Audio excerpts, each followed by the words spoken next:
Salut à tous, c'est Step Vélion. Au menu du jour, une analyse axée code de la route concernant les stationnements sur les bandes cyclables, ainsi qu'une explication plus concrète des dangers parfois méconnus qui se cachent derrière ce comportement fréquent et malheureusement normalisé. C'est parti!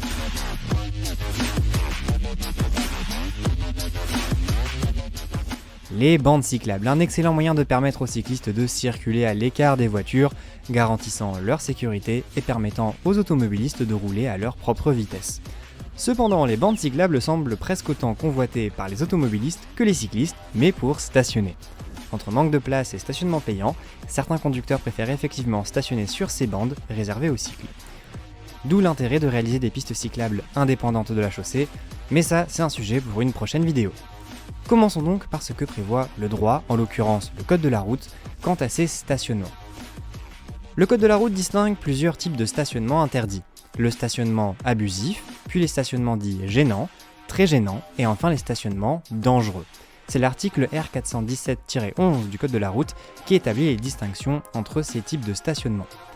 Le fait de stationner sur une piste cyclable ou une voie réservée au cycle, aussi dite bande cyclable, constitue un stationnement très gênant et le conducteur risque donc une amende de 135 €, voire même la mise en fourrière du véhicule si vous êtes absent ou que vous refusez de déplacer le véhicule malgré les sommations d'agents de police.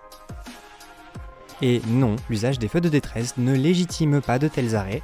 Ces feux de détresse doivent être utilisés lorsque le véhicule est immobilisé dû à une panne ou encore une chute de bagages ou autres objets sur la chaussée et nécessitent également la pose du triangle de signalisation en amont. Hormis ces cas, l'arrêt, tout comme le stationnement, sont interdits sur les bandes cyclables. Mais bon, est-ce que ces arrêts représentent réellement un danger pour les cyclistes ? Eh bien voici une interaction plutôt sympathique que j'ai pu avoir avec un conducteur stationnant sur la bande cyclable. C'est une piste cyclable ici, hein.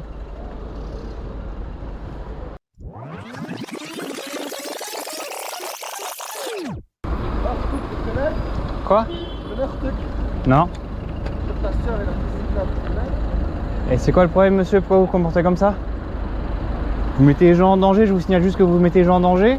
Vous venez m'insulter? Non, c'est pas vous insulter. C'est quoi le problème? Vous voyez, c'est vous les écolos de merde. C'est à cause de vous que ça bouge de partout dans Lyon. C'est quoi le rapport, monsieur? C'est quoi le rapport? Non, mais vous avez une... Il y a une piste cyclable, vous êtes garé dessus, je vous signale que vous me mettez en danger. Espèce d'écolo de merde. D'accord. Au lieu de s'excuser ou de tout simplement ne rien dire, monsieur a visiblement cru qu'il était en droit de m'insulter pour ma remarque sans doute désagréable à entendre. Un petit conseil d'ordre général, tant sur la chaussée qu'ailleurs, ne vous permettez jamais d'insulter autrui simplement parce que vous vous croyez dans votre droit. Vous vous exposeriez à une amende salée de 12 000 € pour des faits d'injure publique. Et oui, il n'y a pas que les violences physiques qui sont punies par la loi. Je vous laisse lire la loi du 29 juillet 1881 sur la liberté de la presse pour plus d'infos à ce sujet. Mais revenons à cette situation. Clairement, j'abuse en faisant la remarque à monsieur. Il n'y a quasiment pas de circulation à cette heure tardive, j'ai la place pour doubler par la gauche, j'ai clairement fait la remarque pour le simple plaisir d'embêter un conducteur qui cherchait son chemin sur son téléphone. Et non, il faut analyser la situation plus en détail. Au moment de cette vidéo, nous sommes en heure d'hiver et il fait nuit relativement tôt, et la visibilité est donc vite réduite. L'incident se produit juste avant le pont de la Guillotière sur le cours Gambetta. Et détail important, ce cours est limité à 50 km/h et non les 30 km/h entre guillemets habituels en agglomération. C'est d'ailleurs souvent le cas sur les grands axes de Lyon.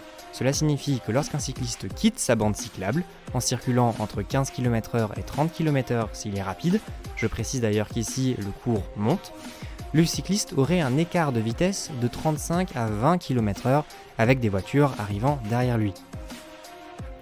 De nuit, alors que beaucoup de cyclistes circulent malheureusement sans éclairage, alors que cela est obligatoire, et en plus sans casque, c'est la situation parfaite pour un accident mortel.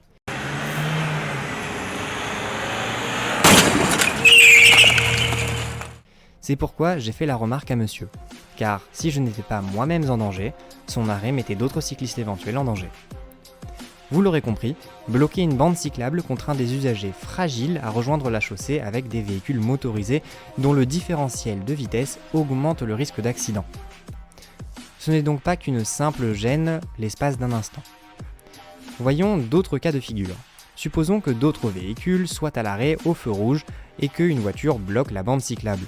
Cet arrêt ou stationnement empêche l'accès au sas vélo, soit un espace prévu pour que l'arrêt des cyclistes soit plus sécurisé au feu rouge et leur permettant d'effectuer un changement de voie en anticipant un changement de direction sans risquer de ne pas être vu par les automobilistes en mouvement lors du passage au feu vert.